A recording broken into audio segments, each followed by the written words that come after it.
धमर्यम शब्द का अर्थ है धर्म का पथ। नारद वास्तव में दासी पुत्र थे। उन्हें किसी पाठशाला में जाने का अवसर प्राप्त नहीं हुआ था। वे केवल माता के कार्यों में सहायता करते थे और सौभाग्यवश उनकी माता को भक्तों की सेवा का सुयोग प्राप्त हुआ था। बालक नारद को भी यह सुअवसर उपलब्ध हो सका कि वे भक्तों की संगति करने से ही समस्त धर्म के परम लक्ष्य को प्राप्त कर सके। यह लक्ष्य है भक्ति। जैसा कि श्रीमद् भागवत में कहा गया है, सामान्यतः धार्मिक व्यक्ति यह नहीं जानते कि धर्म का परम लक्ष्य भक्ति की प्राप्ति है।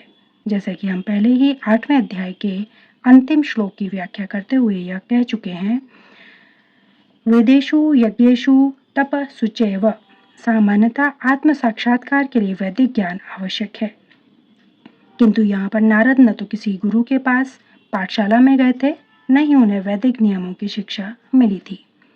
तो भी उन्हें वैदिक अध्ययन के सर्वोच्च फल प्राप्त हो सके। यह विधि इतनी सशक्त है कि धार्मिक कृत्य किए बिना ही मनुष्य सिद्धि पद को प्राप्त होता है। यह कैसे संभव होता है, इसकी भी पुष्टि वैदिक साहित्य में मिलती है। आचार्यवान पुरुषो वेद।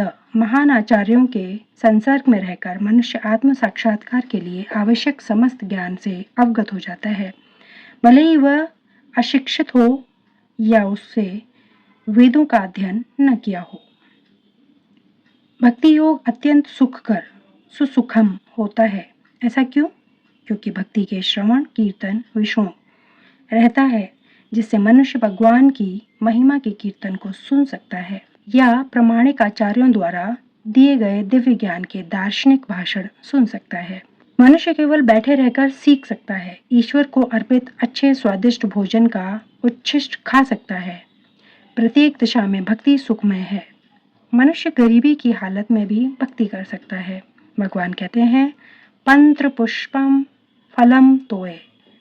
वे भक्त से हर प्रकार की भेंट लेने को तैयार रहते हैं, चाहे वह पत्र हो, फूल हो, फल हो या थोड़ा सा जल हो।